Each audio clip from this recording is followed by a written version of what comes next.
Hello guys and welcome back to Star Stories, जहाँ पे मैं आपके भेजे हुए हॉरर स्टोरी सुनाता हूँ। आज की जो स्टोरी है वो रोहन जी की है, जो कि अब दार्जिलिंग में रहते हैं। ये कहानी उनकी जिंदगी की उस घड़ी की है जब वो सिर्फ 14 साल के थे और वो उस समय पर विक्टोरियाज बॉयज स्कूल में पढ़ते थे, जिसके बारे में मैंने थोड़ा सा बात करी थी अपनी इस वाली वीडियो में। ना उन्होंने जो मुझे स्टोरी भेजी थी वो मैंने थोड़ा सा रीराइट करा है ताकि तुम्हें इजीली समझ आ जाए। और उन्होंने मुझे लिख के भेजा है कि जो चीज वो यहाँ पे बता रहे हैं वो चीज़ आज भी जब वो रात को याद करते हैं तो उस चीज़ के बारे में याद करके उनको रात को नींद नहीं आती है। और कभी कभी जब वो अपनी आंखें बंद करते हैं तो उन्हें वापस से वो कॉरिडोर याद आ जाता है। और इस चीज़ को लेकर वो आज तक कंफ्यूज है कि जो भी उन्होंने कॉरिडोर में देखा था क्या वो सच था या नहीं। So let's start from the beginning.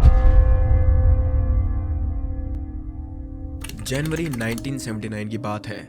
Rohan चाचा 14 साल के हुए थे उस समय पर।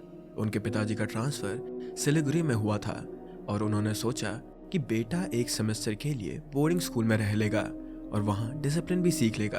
तो रोहन को एडमिट कराया गया विक्टोरिया बॉयज स्कूल कुरुसोंग में। ये स्कूल 1879 में ब्रिटिशर्स ने बनाया था और आज भी ये एक खूबसूरत बिल्डिंग है, लाल रंग की छत के साथ सफ़ेद दीवारें और इतने बड़े आर्किटेक्चर जो आसमान की तरफ उगते हैं जैसे कोई पुराने कैथीड्रल हो। चारों तरफ पाइन के पेड़ हैं और उन पाइन के पेड़ों के पत्ते हरे बादल जैसे दिखते हैं जो बस हवा के साथ लहराते रहते हैं। स्कूल की मेन बिल्डिंग एक पहाड़ी के थोड़ा ऊपर बनी है और जब सुबह धूप पड़ती है उस पर तो पूरा कैंपस सोने जैसा चमकता है। हवा इतनी साफ है कि सांस लेने में मजा आता है वहाँ। जब रोहन वहाँ पहली बार पहुंचे थे तो उन्हें लगा था कि उनकी जिंदगी का सबसे अच्छा चैप्टर अब शुरू होने वाला है। उनकी डॉर्मेट्री थी पुराने ब्लॉक में, एक लंबी सी बिल्डिंग जिसमें लकड़ी के दरवाजे थे और एक कवर्ड कॉरिडोर जो डॉर्म के क्लासरूम बिल्डिंग से जुड़ा होता था। वो कॉरिडोर दिन में देखने में कुछ खास नहीं लगता था, बस एक लंबी सी जगह जहां से हवा गुजरती रहती थी। पर रात को वहां जाने में एक अजीब सी हेजिटेशन होती थी।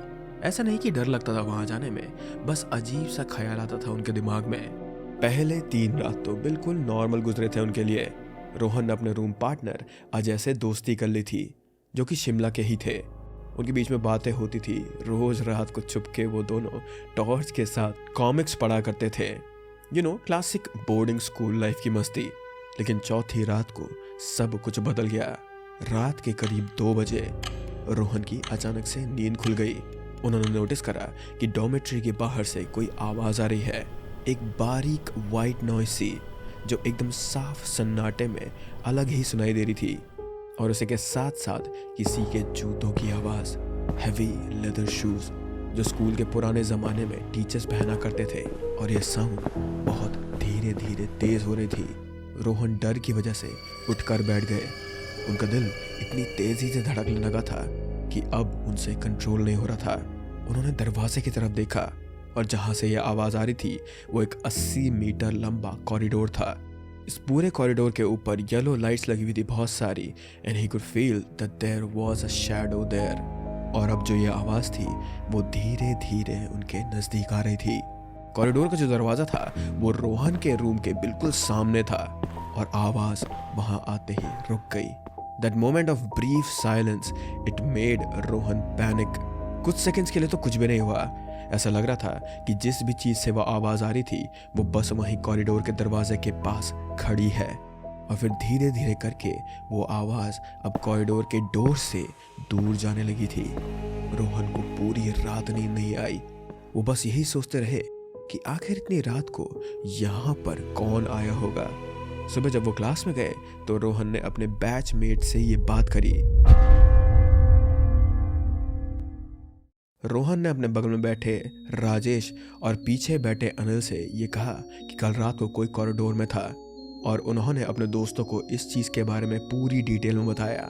लेकिन उनके बारे में कंसर्न होने के बजाय वो दोनों उस पर हंसने लगे और उन्हें ताने मारने लगे।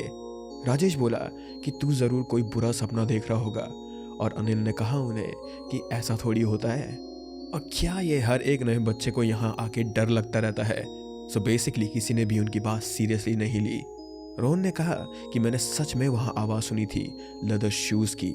लेकिन सब लोग कहने लगे कि चल बे, तू दिल्ली का है ना, यहाँ पहाड़ों में ऐसे ही होता है। हवा से जो आवाज़ें आती हैं वो तुम्हारे दिमाग में किसी और चीज़ में कॉम्प्रिहेंड हो जाती हैं।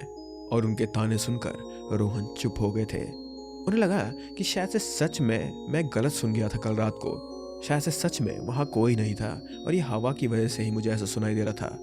पूरे दिन वो उदास रहे, क्योंकि जब आप किसी चीज़ को एक्सपीरियंस करते हो और कोई आपकी ना माने तो एक अजीब सी लोनलीनेस तो फील होती ही है। लोगों के साथ बैठकर भी आपको ऐसा लगता है कि आप अकेले हो।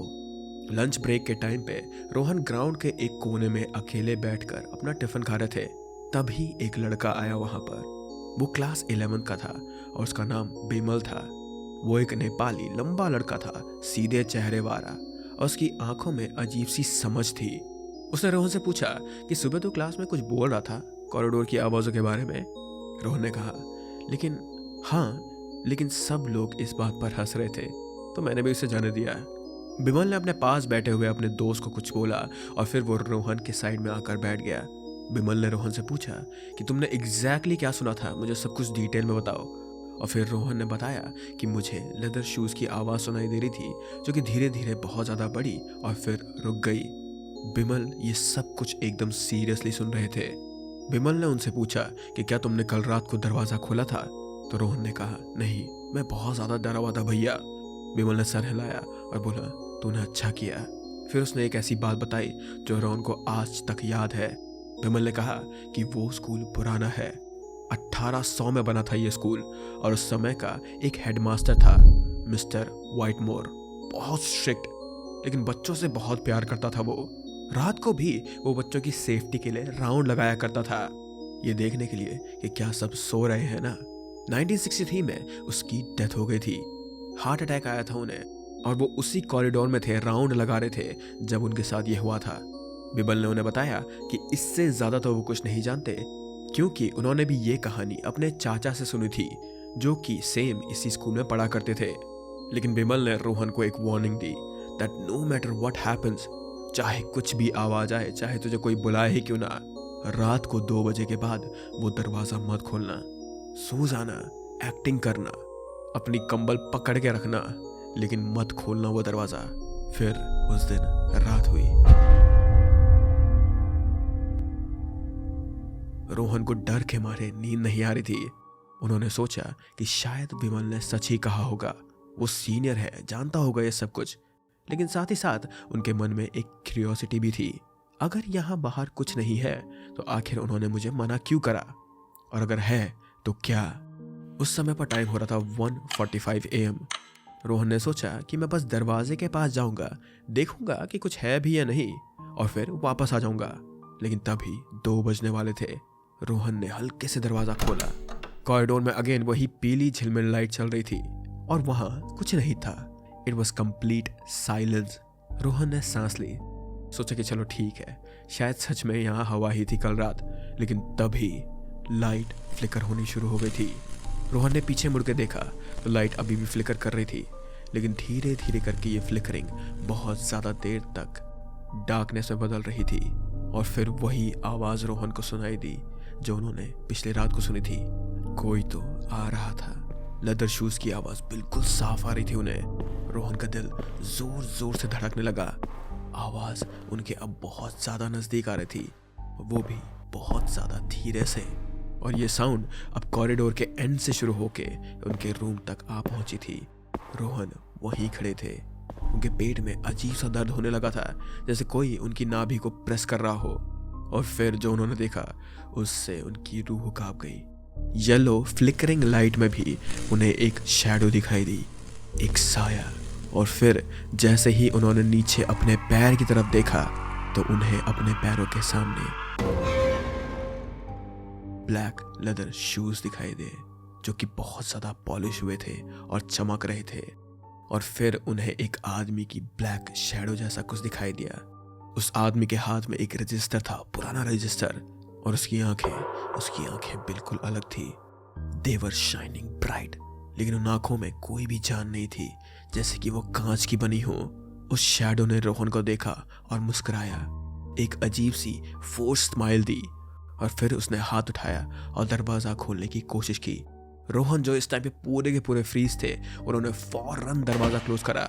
लेकिन कुछ था, कुछ फोर्स थी जो कि उनको दरवाजा अपनी तरफ खींचने के लिए रोक रही थी।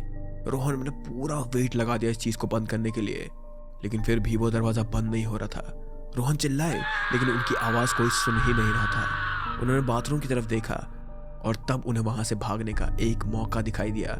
ये कमरा बहुत ही ज्यादा छोटा था, इसलिए रोहन दरवाजे से बाथरूम तक का डिस्टेंस बहुत ही ज्यादा इजीली और क्विकली कवर कर सकते थे।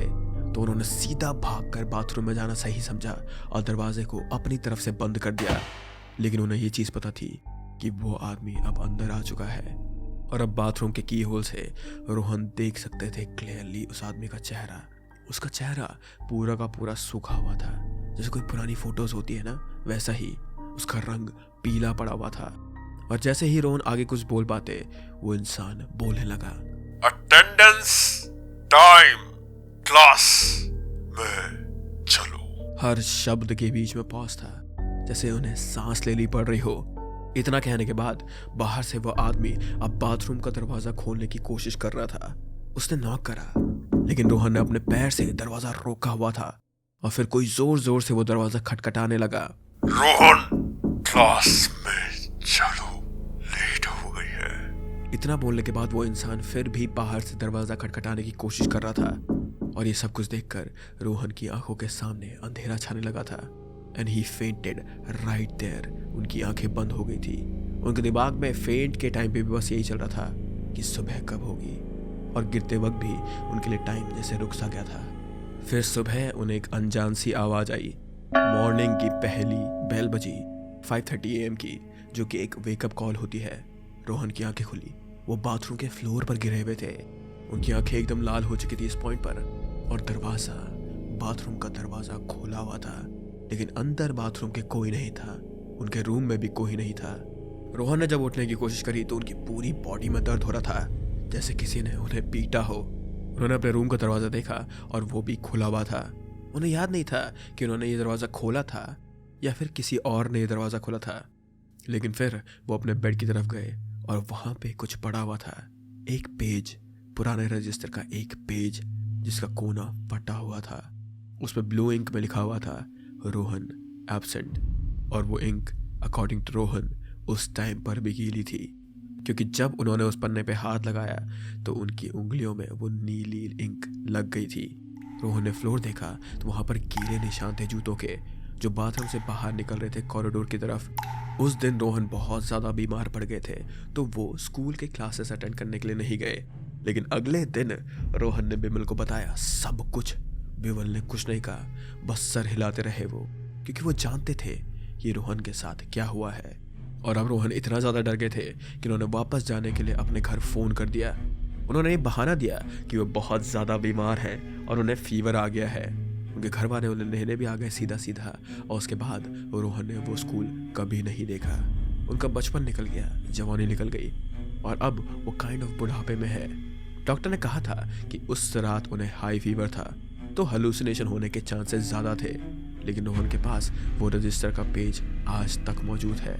वो कहते हैं कि उन्होंने ये पेज अपने ड्रॉअर में रखा हुआ है, और वो कभी भी श्योर नहीं हो पाए थे कि क्या वो ड्रीम था या फिर सच, क्योंकि फीवर में इंसान गीले निशान नहीं छोड़ सकता है अपने कमरे में, और रजिस्टर का पेज वो कहाँ से आया अगर उन्हें फीवर था तो।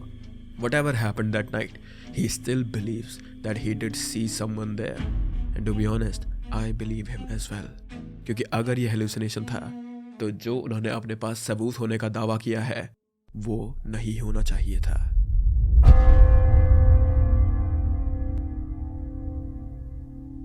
Now, even though I do believe in this thing, जो भी उन्होंने कहा है वो सच है, लेकिन मैंने उनसे मेल के थ्रू ही उस पेपर का फोटो मांगा था, and he did not get back to me yet। तो अगर इस वीडियो की एडिटिंग खत्म होने तक वो पेपर उन्होंने भेज दिया होगा तो तुमने अभी तक उसकी फोटो देख ही ली होगी। But do let me know कि आप लोग को ये स्टोरी कैसी लगी। अगर तुम लोग को मुझे स्टोरीज भेजनी है तो मैंने नीचे डिस्क्रिप्शन में एक Gmail ID दी है, जहाँ पे आप लोग अपनी स्टोरी मुझे सबमिट कर सकते हो। बट विद दैट ये वीडियो भी यहीं पर समाप्त होती है। Thank you so much for watching and I will see you in the next one. Bye bye.